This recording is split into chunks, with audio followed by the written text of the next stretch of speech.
இப்ப எதுக்கு மகளிர் மாநாடுன்னு கேட்கிறாங்க.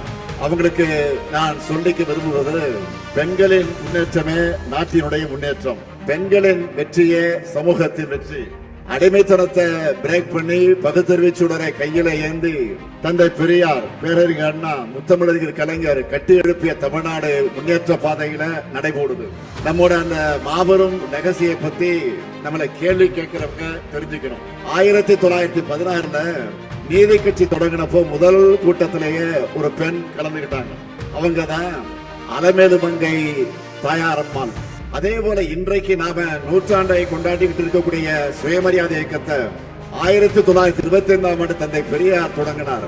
அப்போ மூவலூர் ராமாவல்லம்மையார் போன்ற பல பெண்கள் அதில் பங்கெடுத்தாங்க. 1949 திமுக தொடங்கினப்போ சத்தியவாடை முத்து உள்ளிட்ட பலரும் கலந்துகிட்டாங்க. 1967 அண்ணா தலைமையில் அமைந்த அமைச்சரவையிலும் அவங்க இடம் பெற்றாங்க. இந்த வரலாறு அத்தனை நான் சொல்வதற்கு என்ன காரணம், ஏன் சொல்றேன்னா, தொடக்கத்திலிருந்தே திராவிட இயக்கத்தில் பெண்கள் முக்கிய பங்கு வகிச்சிருக்கிறாங்க.